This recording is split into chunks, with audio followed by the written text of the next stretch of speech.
Bien, hablemos de la densidad de flujo de cantidad de movimiento combinado, ¿sale? Esta es la suma de la densidad de flujo de cantidad de movimiento molecular y la densidad de flujo de cantidad de movimiento convectivo. Aquí estamos sumando ambas. Por esa razón, en las diapositivas anteriores te puse para X, para Y y para Z, tanto el convectivo como el molecular, ¿sale? Y eso me imagino que será una forma más fácil de poder entender esta parte. Entonces, la densidad de flujo de cantidad de movimiento combinado es igual a pi y j más la densidad por la velocidad dependiente de cada una de sus direcciones, ¿sale? Entonces, esta, a su vez, va a ser igual a la presión por el delta de Kronecker más el esfuerzo cortante más la parte convectiva, esto que está aquí. Esto es igual a esto que está aquí. Y recuerda que si estas dos no son iguales, este va a ser cero. Acuérdate de eso. Y entonces esto se va a cancelar. Si esto de aquí es XX, esta va a valer 1 y solamente me va a quedar la presión. Entonces, mucho cuidado con esa parte y por eso es importante conocer cuántos son los valores de la delta de Kronecker según lo que estemos estudiando. Bien, entonces debe recordarse que la contribución P por delta no contiene velocidad, solo la presión. La combinación de la densidad por las velocidades en cada una de las direcciones contiene la densidad y producto de las componentes de la velocidad. La contribución tau o el esfuerzo contiene la velocidad para un fluido newtoniano, que es lineal en los gradientes de velocidad. Hablemos de flujo de fluidos en régimen laminar. Los regímenes de flujo se caracterizan de acuerdo al parámetro dimensional denominado número de Reynolds, ¿sale? Estos regímenes se denominan laminar, transición y turbulento. El número de Reynolds es igual a las fuerzas de inercia entre las fuerzas viscosas, que en este caso es la densidad, la velocidad por el diámetro entre la viscosidad dinámica, ¿sale? Si el flujo no es a través de un tubo de reacción circular, se calcula el diámetro equivalente, ¿vale? Solamente en el caso de que no sea una sección circular. Si son circulares, como ya lo has manejado siempre, pero si no es circular, es 4 por el área de flujo dividido entre el perímetro mojado. ¿Vale? De esa manera vamos a conocer el diámetro equivalente. El perfil de velocidad de flujo laminar puede ser obtenido mediante los balances de cantidad de movimiento y el uso de la ley de viscosidad de Newton para el caso de fluidos newtonianos. Los perfiles de velocidad de flujo turbulento y de transición se establecen mediante relaciones semiempíricas y empíricas. Aquí podemos ver una imagen donde tenemos el flujo laminar, donde tenemos un Reynolds menor a 2100, ¿sale? Entonces, como verás, las líneas de corriente son prácticamente paralelas, ¿sale? De esa manera vemos que el fluido es laminar, ¿sale? Con líneas de corriente paralelas y con un Reynolds menor a 2100. Por otro lado, tenemos la parte de transición, que las líneas están con un poquito de ondulación, como te darás cuenta, no son paralelas, no son completamente lineales, tienen un poquito de ondulación, y el número de Reynolds para la zona de transición está entre 2100 y 3500. Y tenemos ahora para flujo turbulento, ¿sale? El flujo turbulento, las líneas de la corriente están en completamente caos, no sabemos si van para arriba, para abajo, si dan vuelta, y eso. Y eso va a ser un número de Reynolds mayor a 3500. Con un número mayor a 3500 o 4000, tenemos un flujo completamente turbulento. Hablemos del flujo de una película descendente. Este tipo de flujo es aplicable cuando se realiza la concentración de soluciones que se descomponen cuando se hace la ebullición directa. La solución se hace deslizar a través de una superficie y se suministra calor en forma indirecta, generalmente con vapor, y esto logra que se evapore el agua de la solución, obteniéndose un producto de mayor concentración. Aquí tenemos entonces la superficie de intercambio de calor por donde se desliza el fluido, tenemos la solución diluida que está pasando por esta pared que tenemos aquí. Aquí metemos una fuente de calor, calentamos un poco y por evaporación vamos a evaporar todo el agua presente que está ahí y vamos a tener aquí una solución concentrada. Entonces tenemos la superficie de incremento de calor, lo que está aquí, la parte donde se está deslizando este fluido y la parte de la evaporación del agua, ¿sale? Y al final obtenemos una solución concentrada. El sistema de película descendente es aplicable con las siguientes suposiciones: que sea régimen laminar, que en la interfase sólido-fluido la velocidad del fluido es nula, que las propiedades físicas del sistema permanecen constantes y que los fenómenos de perturbación por efectos finales no se consideran. En esta figura tenemos aquí el desarrollo de la velocidad o cómo va evolucionando la velocidad en la capa que desciende.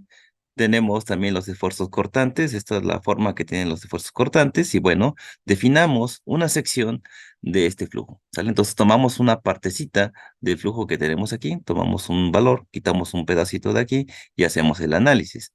Entonces tenemos aquí la distribución de velocidades, tenemos la distribución de esfuerzos y bueno, tenemos aquí entonces la entrada de cantidad de movimiento por transporte viscoso o molecular de esta forma, viene de aquí para acá, ¿sale? Y aquí tenemos la salida de cantidad de movimiento por transporte viscoso o molecular. Toda esta parte de aquí la vamos a denominar L, toda esta parte que está aquí, toda esta parte de aquí ya sabemos nosotros que esto es el espesor, ¿sale? Y la diferencial en X va a ser esta parte que tenemos aquí, una pequeña diferencial cerca del punto medio, ¿sale? Ponemos nuestros ejes, vamos a poner que este va a ser Z y este va a ser X y hacia nosotros va a ser Y, ¿sale? Y tenemos por este lado la entrada de cantidad de movimiento de flujo convectivo en Z igual a 0 y la salida por flujo convectivo en Z igual a L, ¿vale?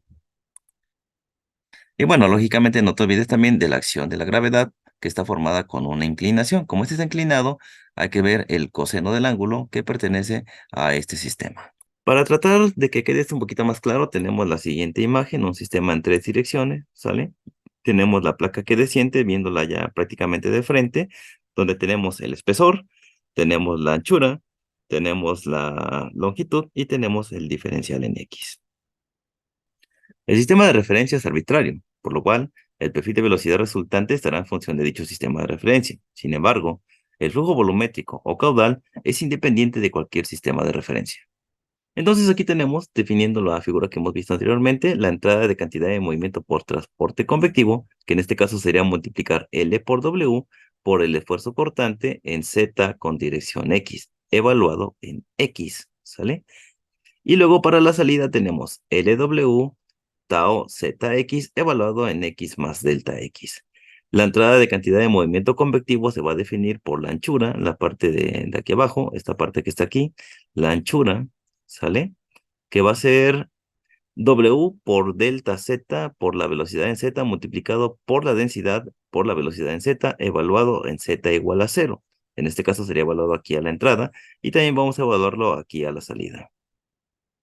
Y entonces vamos a quedar W por delta Z por la velocidad de Z por la densidad por la velocidad en Z evaluado en Z igual a L. Y bueno, no te olvides que también está presente la acción de la gravedad. Y no te olvides que estamos analizando todo el sistema completo. Entonces todo el sistema completo es L, es W y delta X. Por la densidad, no te olvides, estamos trabajando con densidad. Eso multiplicado por el ángulo, ¿sale? Como está inclinada, hay que poner el coseno del ángulo, ¿vale? Bien, hablemos claramente del flujo de una película descendente, como lo muestra el libro de fenómenos de transporte de Bird. El primer ejemplo que se analizará es el de flujo de un líquido que desciende por una lámina plana inclinada de longitud L y de ancho W, como se muestra en la figura. Aquí tenemos la longitud, el ancho no lo estamos viendo porque se ve hacia adentro. Tenemos aquí la perturbación de la entrada, la película de fluido y la perturbación a la salida. Tenemos el ángulo con su dirección de la gravedad, el depósito y la entrada del líquido. Pues vamos a analizar este sistema. Nos interesa conocer esta parte de este punto a este punto. Lo demás no vamos a tomar ahorita referencia de esto, solamente de este punto a este punto. Vamos a agarrar un pedacito de este flujo y vamos a analizar ahí el balance de cantidad de movimiento. Recordando el balance de cantidad de movimiento mostrado al inicio de esta presentación, es velocidad de entrada de cantidad de movimiento de transporte convectivo menos la velocidad de entrada de movimiento por transporte convectivo, más la velocidad de entrada de cantidad de movimiento molecular, menos la velocidad de salida de movimiento de transporte molecular, más la fuerza que actúa en el sistema. Y todo eso es igual a 0. Entonces, convectivo de entrada menos convectivo de salida. Luego, movimiento molecular de entrada menos el movimiento molecular de salida, más las fuerzas que actúan sobre el sistema. Entonces, estas películas se han estudiado en conexión con torres de pared mojada, experimentos de evaporación y absorción de gases, así como aplicaciones de recubrimientos. Se considera que la viscosidad y la densidad de flujo son constantes. Es difícil hacer una descripción completa del flujo líquido debido a las perturbaciones que hay a los bordes del sistema, en Z igual a 0 en este punto, Z igual a L, en Y igual a 0 y Y igual a W. A menudo es posible obtener una descripción adecuada si se ignoran dichas perturbaciones. particularmente si W y L son grandes en comparación del espesor de la película. Para caudales pequeños, es probable que las fuerzas viscosas eviten una aceleración continua del líquido que desciende de la pared, de modo que Bz o la velocidad en z se vuelve independiente de z en una distancia corta hacia abajo en la lámina. En consecuencia, parece razonable postular que la velocidad en z depende de x, ¿sale? Velocidad en z va a depender de x, que la velocidad en x es igual a cero y que la velocidad en y es igual a cero. Además, que la presión va a depender también de el eje x.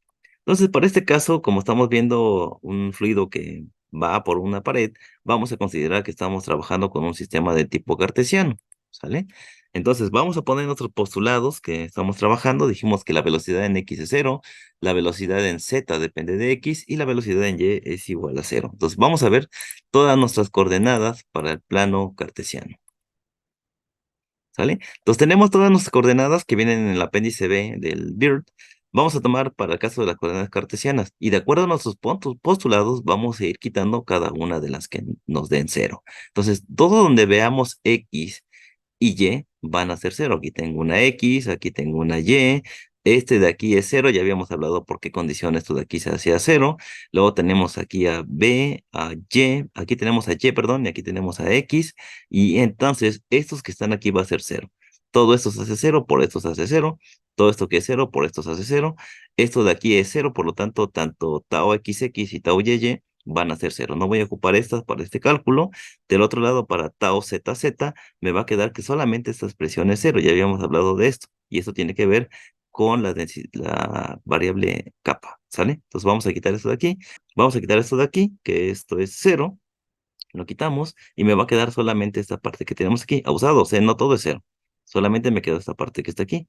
Para el caso de tau xy, que es igual a tau yx, es igual a menos mu y todo esto. En este caso, esto es cero. Por lo tanto, cero más cero es cero. Y cero por lo que sea, pues es cero. ¿Sale? Esta de aquí se va a ir. Esta, como solamente tiene z, esta parte se va a quedar, pero esta parte se va a ir. Ojo, esto no es cero la multiplicación, solamente es cero esta parte de aquí. Por lo tanto, va a quedarme esta multiplicando por esta. ¿Sale? Y por este lado, esta que está aquí es cero, más esta de aquí no se puede ir porque esta no es y y no es z, por lo tanto queda esta multiplicada por esta. Y así es como hacemos el análisis y cómo quitamos variables que no vamos a ocupar para nuestro sistema o para nuestro balance de cantidad de movimiento. Solamente vamos a quedarnos con las que sí tienen parte de acuerdo a nuestros postulados. Entonces observa que las únicas componentes de tau que no se eliminan son las siguientes. Tau zz, que es igual a menos mu por esto que está aquí. ¿Sale?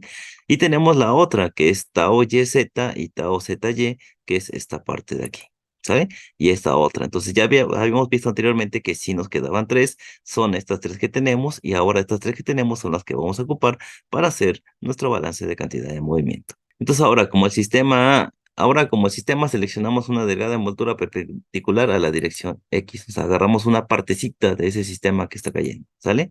Y analizamos el esfuerzo combinado, ¿sale? En esta parte en dirección Z, pero en el eje Y. Boom, vamos para acá.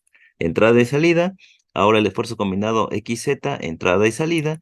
Y el esfuerzo combinado ZZ, entrada y salida. Las tres que nos habían quedado, ¿te acuerdas? Son las tres que nos quedaron, sí, son las tres que estamos analizando, ¿sale? Aquí está, ¿va? Ahora nos quedaron esa expresión. Entonces, de la figura, las flechas muestran las densidades de flujo de cantidad de movimiento asociadas a las superficies de envoltura, ¿sale?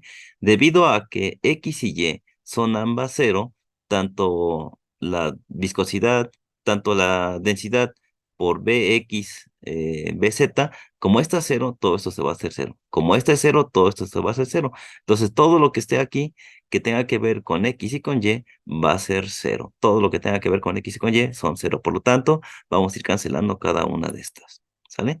Como BZ no depende de Y y de Z, a partir de la tabla B1, se concluye que tau YZ es igual a cero y tau ZZ también es igual a cero. Entonces, donde veamos tau YZ va a ser cero y tau XZ va a ser cero. ¿Sale? De ahí definimos porque no dependen de estas. Como no dependen de esas, entonces el postulado anterior había dicho que eso era cero. Entonces, si no te acuerdas, regresa al video, ahí es donde te platiqué un poquito del esfuerzo con respecto a Y y Z, y decía que este era cero, ¿sale? Entonces, esa razón Estos dos hacen cero y solamente me queda esta expresión que está aquí, ¿sale? Tau ZZ y tau YZ. Estas dos que están aquí son las que nos sobreviven a todo esto que tenemos aquí. Ahora, tanto la presión como la parte convectiva son iguales en Z igual a cero y Z igual a L, y por lo tanto no aparecen en la ecuación final para el balance de cantidad de movimiento. Como una entra positiva y la otra negativa, pues al hacer la suma ambas se cancelan, ¿sale? Por esa razón es que esa parte es cero. Después efectuamos un balance de cantidad de movimiento en la dirección Z sobre esta envoltura, que es una región de espesor delta X. Acuérdense que nosotros el espesor lo manejamos como delta, pero no pasa nada si yo lo pongo ahora como delta X. Y está acotada por los planos o el plano en Z igual a cero y Z igual a L. Y se extiende a una distancia W en la dirección Y. Todo para acá, todo el sistema. De aquí para acá y de aquí para acá. ¿Sale? Entonces, si vemos este sistema como está, pues el área va a ser obviamente largo por ancho. Entonces, largo por ancho es el área de este sistema.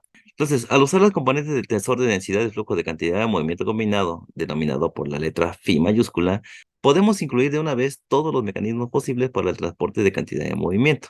Entonces, vamos a ver la velocidad de entrada de cantidad de movimiento convectivo en la dirección Z a través de la superficie en X. Acuérdate, mira, aquí la dirección Z, esta para abajo la dirección X y esta que viene para acá la dirección Y.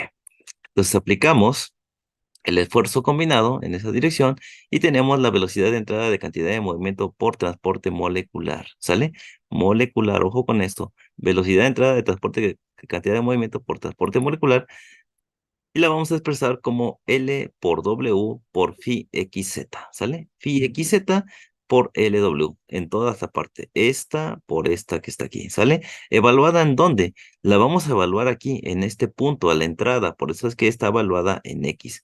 Ahora vamos a hacer exactamente lo mismo, pero vamos a evaluar en X más delta X. ¿Sale? Entonces vamos a ver ahora la velocidad de salida, que es la misma. Si entró, pues tiene que salir, sale en la parte de abajo. Y esa la vamos a expresar como LW por phi XZ evaluada en X más delta X. ¿Vale?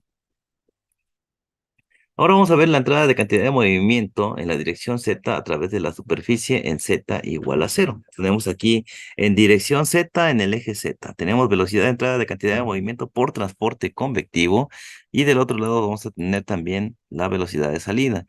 Esta la vamos a evaluar como W, la vamos a evaluar como W por delta X por phi ZZ evaluado en Z igual a cero en esta parte que está aquí. ¿Por qué estoy diciendo que L por delta X? Igual, aquí tenemos el área y aquí también tenemos un área, por lo tanto esto es W y si dijo que el espesor es delta X, pues también tendremos que sacar el área, el largo por ancho. Listo, multiplicado por donde estamos haciendo el esfuerzo combinado, ZZ. Evaluamos aquí y evaluamos acá. En este caso me queda para Z igual a cero y hacemos exactamente lo mismo a la salida y donde Z es igual a L. Aquí evaluamos con Z igual a L, donde en el área que está entrando y en el área que está entrando. ¿Vale? Tenemos la fuerza de gravedad que actúa sobre el fluido en la dirección Z. Y esa está definida por LW, que es todo esto que tenemos aquí, por el espesor, ¿sale? Y obviamente, pues todo lo que está aquí está multiplicado por la densidad y la gravedad. Aquí está haciendo una acción de la gravedad. Acuérdate que el plano está inclinado y siempre la gravedad está presente. Más aparte, como tenemos una inclinación, vamos a incluir el ángulo. Por lo tanto, la fuerza de gravedad que actúa en el sistema va a ser LW delta X la densidad por la gravedad por el coseno del ángulo. ¿Sale? Ya está. Al usar las cantidades phi xz y phi zz, se toma en cuenta el transporte de cantidad de movimiento en dirección z a través de todos los mecanismos, tanto convectivo y molecular. ¿Sale? Y notemos o nótese que tomamos las direcciones hacia adentro y hacia afuera en la dirección de los x en dirección de los ejes X y Z positivos. Y en este problema ocurrió que estas se consideraron las direcciones de transporte de cantidad de movimiento en la dirección Z. Mucho cuidado con esa parte. Si tú cambias los ejes, vas a cambiar todo lo demás, ¿sale? Y bueno, la notación que ya te había mencionado antes, la notación que ponemos una línea X más delta X, significa que está evaluado en X más delta X. Esa línea que tú ves ahí significa evaluado en, ¿vale? Bueno, G, no es necesario decírtelo, pero es la aceleración de la gravedad. ya la conocemos, 9,81 para el sistema internacional, ¿sale? Entonces, realizando el balance de cantidad de movimiento, tenemos lo siguiente, ya sabes, movimiento por transporte convectivo a la entrada, menos transporte convectivo a la salida, más el transporte molecular, menos el transporte molecular, ¿sale? Más la fuerza de gravedad que actúa, y todo eso es igual a cero. Entonces, de acuerdo a lo que postulamos, vamos a hablar del convectivo a la entrada y a la salida, del molecular a la entrada y a la salida, más la fuerza ejercida por la acción de la gravedad, ¿vale? Bien, cuando estos términos se sustituyen en el balance de cantidad de movimiento en la dirección Z. Entonces lo que hacemos aquí nada más es agruparlos, ponemos todos los convectivos y todos los moleculares, factorizamos el término común y despejamos la expresión. Esto es lo mismo que teníamos aquí arriba, no te espantes, es lo mismo. Solamente factoricé esta expresión y me quedó este menos este, factoricé la expresión y me quedó este menos este, más todo lo demás, ¿sale? Las fuerzas de gravedad y todo. Y entonces, como te mencioné, se factorizaron estas expresiones y me queda de esta manera, y tengo esta expresión de esta manera. Ahora, en la parte molecular, que es lo importante, hay que sacar el límite, tanto, bueno, pues sacamos el límite de toda la expresión, ¿sale? Y entonces ya nos queda de esta manera, ¿sale? Ahora tenemos que simplificar la expresión. ¿Qué te parece si dejamos esto de aquí solito para eliminar estas que están aquí? ¿Sale? Entonces lo que vamos a hacer es dividir todo entre LW delta X para que se tome el límite de delta X cuando tiende a cero. Entonces lo primero que vamos a hacer es simplificar. Lo que yo voy a hacer es quitar esto que está aquí. Ahora, estas dos se parecen a estas dos se cancelan. Luego estas dos se parecen a estas dos y me queda la L, igual acá. Estas dos se parecen y quitamos este. Nos va a quedar de esta manera la expresión. Esta me queda de esta manera y esta me queda de esta manera. Y ahora tenemos una nueva expresión. Ahora, el siguiente paso es aplicar el límite a estas expresiones, pero todavía no tenemos la forma de derivada en esta expresión. Por lo tanto, debe de estar primero esta y luego esta. Para hacer eso, podemos descomponer esta expresión y pasar esta al otro lado sumando y al otro lado a esta restando, y todas las demás que están aquí pasar al otro lado restando y pasar todo esto para acá para que nos quede cero. De modo que me quede este término primero que este que está aquí para poder aplicar el límite. Eso lo descomponemos, lo pasamos todo para acá y hacemos el reajuste, ¿vale? Bien, pasamos todo esto del otro lado, a esa de aquí pasa sumando, esa pasa restando, y todo esto, aunque no lo descompuse, nada más le cambiamos el signo al otro lado. Ya está, ¿sale? Y entonces tenemos que la fuerza es igual, la fuerza de gravedad es igual a todo esto que tenemos acá, ¿no?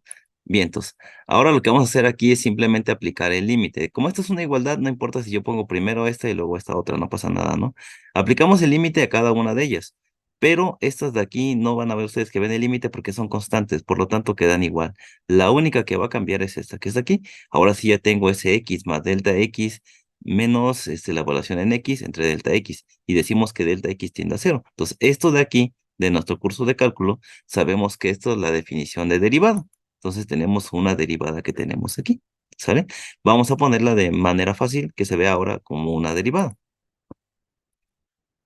¿sale? Y entonces tenemos derivada del esfuerzo combinado XZ con respecto a la derivada de X, ¿sale? Y tenemos la expresión aquí como estaba anteriormente, aquí no se modificó nada, ¿sale? Entonces en este momento es necesario escribir explícitamente qué son las componentes phi XZ y phi ZZ. La definición del esfuerzo combinado en las ecuaciones y las expresiones para tau XZ y tau ZZ que proporcionan en el apéndice B1 o las que estuvimos viendo a lo largo de este procedimiento, ¿sale? Esto asegura que no omitimos ninguna de las formas de transporte de cantidad de movimiento, ¿vale? Bueno, del apéndice B1 y tomando en cuenta mis postulados, recuerda que estos postulados son los importantes para poder definir esto que está acá. Para esta parte del esfuerzo tau XZ, que esto viene de las coordenadas cartesianas, sabemos que este es cero y sabemos que esto es cero, y nos va a quedar solamente esta parte y esta parte, ¿sale?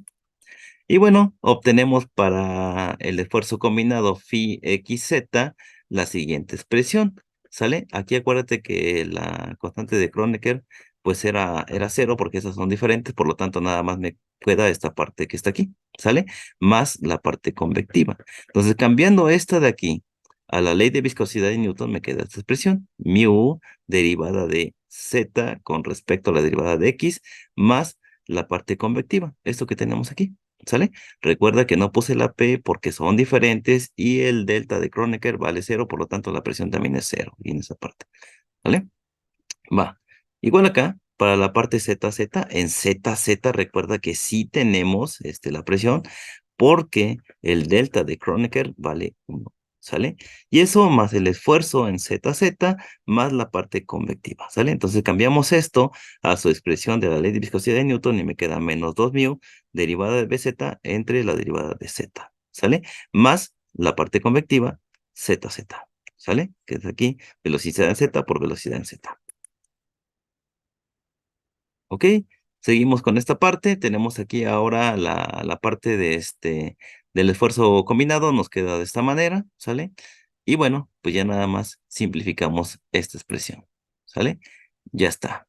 Nos va a quedar de esta manera, sin ningún problema, ¿sale? Ahora, phi ZZ es igual a esta expresión, pero todo esto que está aquí y todo esto que está aquí va a ser igual a cero, ¿sale?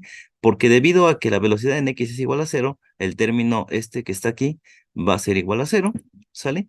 Y como BZ depende de X, este término que está aquí también es cero, ¿sale? ¿Por qué? Por el simple hecho de pertenecer a X, y como lo que está en X es cero, pues simplemente esto también de aquí va a ser cero, ¿sale?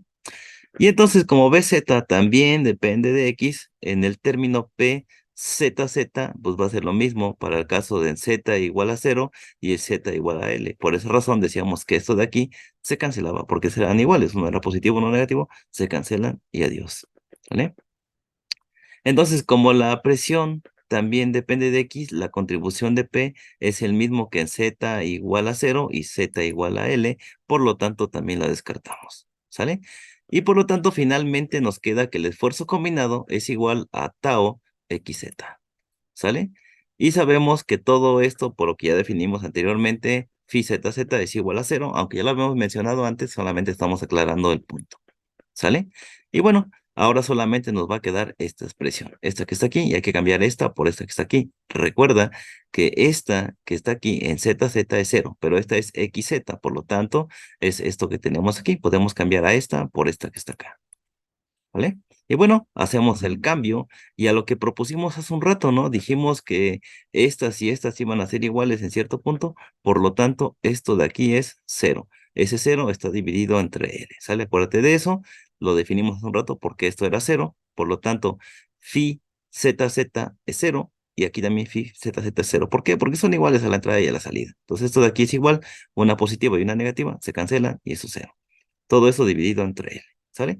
Ya nada más sustituimos aquí los valores que ya tenemos, ¿sale? Tenemos aquí que por lo tanto tau XZ depende solo de X y la ecuación se simplifica a esta expresión. Todo esto es igual a todo esto que está aquí. Aquí yo cambié las derivadas parciales por las derivadas ordinarias, no pasa nada. Lo que vamos a hacer es pasar esta para acá multiplicando y aplicar separación de variables según nuestro curso de ecuaciones diferenciales y resolver para este proceso, ¿vale? ¿Ok? Simplemente despejamos por acá la que estaba bien pasado multiplicando y ahora integramos. La derivada con la integral se cancelan. Estas, como no tienen nada que ver con X, salen afuera como una constante. Y esta de aquí, la integral de X va a quedarme como X más una constante. Eso lo tenemos porque es una integral indeterminada. ¿Vale? Bien. Entonces, la constante de integración puede evaluarse usando las condiciones límite de la interfase gas-líquido, ¿sale? Donde decimos que X es igual a cero y tau XZ es igual a cero. Estos postulados ya los habíamos mencionado anteriormente. Te sugiero regresar a esa parte para que veas donde nos dice que la interfase gas-líquido en esa parte es cero, ¿sale? Entonces, por eso es que esta es cero y esta de aquí es cero. ¿Vale? Entonces checamos, estamos viendo toda esa superficie. Entonces, la sustitución de esta condición límite en la ecuación muestra que tau XZ es igual a la densidad por la gravedad por el cosinado del ángulo en X más C1. Entonces, ¿qué vamos a ver aquí? Pues simplemente si dijimos que tau XZ es igual a cero, vamos a sustituir esta por el cero. Ahí está. Y esta también dijimos que era cero, por lo tanto esta es cero. Entonces esto es cero y esto es cero, por lo tanto vamos a tener que C1 es igual a cero. Entonces la C1 va a ser igual a cero según mis condiciones límite en la interfase. ¿Vale? En consecuencia, la distribución de densidad de flujo de cantidad de movimiento es lo siguiente. Aquí acuérdate que tenía más C1. Pero como C1 vale cero, mi distribución va a quedar de esa manera. En consecuencia, la distribución de densidad de flujo de cantidad de movimiento es esto que está aquí, porque acuérdate que C1 valía cero, entonces más cero me queda de esta manera. Y esa distribución de esfuerzo la vemos aquí. Es toda esta distribución que tenemos aquí, el esfuerzo que estamos trabajando. A continuación, sustituimos la ley de viscosidad de Newton en la ecuación anterior. Ya teníamos esta, ¿te acuerdas? Esta es la ley de viscosidad de Newton con sus respectivas direcciones, ¿sale? Ahí está. Ahora, yo nada más voy a reemplazar esta parte que está aquí, la parte del esfuerzo cortante, y acuérdate que lo demás era densidad, gravedad, coseno por X. Entonces, reemplazamos esta, y lo que vamos a hacer también ahora es simplemente pasar esta que está multiplicando del otro lado dividiendo, de esa manera, más entre menos da menos, y ahora separamos las variables otra vez para poder integrar, ¿sale? Entonces, separamos las variables, me queda de esta manera, e integramos de los dos lados. Acuérdate que todo lo que no tenga que ver con mis variables sale a la parte de afuera como una constante. Entonces, en esta parte, todo esto salió a la parte de afuera, la derivada de la integral se cancela y me queda la velocidad. Entonces, para integrar x, pues me va a quedar x cuadrada entre 2, ese 2 multiplica la viscosidad y me queda de esa manera. La velocidad en z es igual a menos, ojo con este signo, menos densidad por gravedad coseno de beta entre 2 veces la viscosidad por x al cuadrado más c2. Chas. Aquí tenemos un caso importante. Tenemos una condición 2 y hay que saber cuánto es la condición 2 para poder simplificar mi expresión. Entonces, la constante de integración se evalúa usando la condición límite sin deslizamiento en la superficie sólida, ¿sale? Sin deslizamiento, ¿sale? Por lo tanto, X va a ser todo el espesor, o sea, toda esta parte completa, y la velocidad en Z va a ser cero, porque me estoy evaluando yo en este punto que está aquí. Ojo con mis condiciones frontera, ¿sale? Evaluamos aquí, X cuánto vale, todo el espesor, todo eso es delta, ¿sale? Y ahora la velocidad en este punto, la velocidad en este punto la vamos a considerar como cero, sin movimiento en esta parte de que está aquí, ¿sale? Bien, ahora aplicamos las condiciones límites y sustituimos en nuestra expresión. Todo lo que tenga que ver con X se va a transformar en delta y todo lo que tenga que ver con BZ va a ser cero. Por lo tanto, esta de aquí va a ser cero, ¿sale? Y esta va a quedarme como delta X. Ahora lo que vamos a hacer es simplemente pasar esto del otro lado para obtener el valor de C2. Por lo tanto, C2 es igual a todo esto que tenemos aquí. Encontramos C2, ahora este C2 hay que sustituirlo en la ecuación anterior, ¿sale? Sustituimos esto, que era esto más C2, C2 vale esto que está aquí, y ya tengo la ecuación de la velocidad. Nada más, ojo, esta y esta se parecen. Entonces, lo que tengo que hacer ahora es factorizar esta expresión, ¿vale? Factorizamos la expresión y nos queda de esta manera. La velocidad en z va a ser igual a esta expresión. Puedo reacomodarla, puedo poner primero el delta y luego la x para que se vea mejor, ¿no? Y ahora se queda de mejor forma para no tener el signo negativo aquí. Puse primero esta y luego la otra. Ahí está. Y entonces con esto obtenemos mi ecuación de la velocidad para este sistema que estamos viendo, para una placa que desciende. Y entonces reacomodamos la factorización de delta cuadrada. Mira, aquí tenemos esta expresión, pero yo quiero arreglar esta expresión de una manera que quede un poquito más formal. Vamos a arreglar esta delta cuadrada. ¿Y cómo hacemos eso? Bueno, lo que hacemos primeramente es esto, vamos a multiplicar por 1. Recuerda que si yo pongo un 1 aquí, no se ve afectada la ecuación. Esto que está aquí va a ser igual a esto que tenemos aquí, no afecta el 1. Entonces, ese 1 aquí puede ser lo que él quiera. Y en este caso, ese 1 quiere ser delta cuadrada entre delta cuadrada. Delta cuadrada entre delta cuadrada, esto sigue siendo 1. Entonces, simplemente voy a arreglar mi ecuación, ¿sale? Ese delta cuadrada lo voy a pasar para acá, para que se vea bonito, ¿sale? Y este delta cuadrada lo voy a dejar dividiendo a esta expresión. Como verás, esto no afectó la ecuación. Esto sigue siendo 1 y lo puedes distribuir como tú quieras, ¿sale? Ahora tenemos una nueva expresión. Vamos a descomponer esta expresión que está aquí. Yo lo que hago es poner delta cuadrada entre delta cuadrada menos x cuadrada entre delta cuadrada. Recuerda que mientras este sea el mismo para los dos, lo puedo separar. Y ahora simplifico esto. Esto de aquí me queda como 1. ¿Sale? 1 menos esta al cuadrado, simplemente simplificamos, ponemos un paréntesis y va a quedarme x entre delta elevado al cuadrado. Esto que tenemos aquí es igual a esto que tenemos aquí. Y ahora sí, esta fórmula que estás viendo aquí, o esta expresión, es idéntica a la que tenemos en el libro, ¿no? Entonces ahí está. Y de esta manera se llegó a esta simplificación. Hay otros métodos para llegar a esa parte, pero yo considero que este es más simple y más claro de entender, y así es como llegamos a esta expresión, ¿sale? Por lo tanto, la velocidad en z va a ser igual a esta expresión que está aquí. Y ahora sí, podemos conocer la velocidad media, la velocidad máxima, el flujo másico y etc. lo que necesitemos para nuestro sistema, ¿sale? Bien. Entonces, la distribución de velocidad es con esta ecuación y todo lo que tenemos aquí se rige bajo esta ecuación que estamos viendo aquí. Así es como se ve la distribución de velocidad. ¿Vale? Y bueno, tenemos una distribución del tipo parabólica de velocidad que se muestra aquí en la figura. Es esta forma la distribución que tiene la velocidad. Entonces, es consistente con los postulados hechos inicialmente y por lo tanto debe ser una solución posible, esto que acabamos de hacer. Como te decía yo, hay muchos métodos para llegar. Yo llegué en uno fácil. Debe de haber otros, no sé. Otras soluciones pueden ser posibles, pero normalmente se requieren experimentos para establecer si en realidad es posible que se representen otros patrones de flujos. Ahí hay que ver, habría que hacer más el experimento para ver si hay otras cosillas por ahí que anden modificando este sistema. Entonces, una vez que se conoce la distribución de velocidad, es posible calcular varias cantidades. Bueno, eso es todo por este video. Espero que te haya gustado. Nos estamos viendo en el próximo. Muchas gracias por tu atención.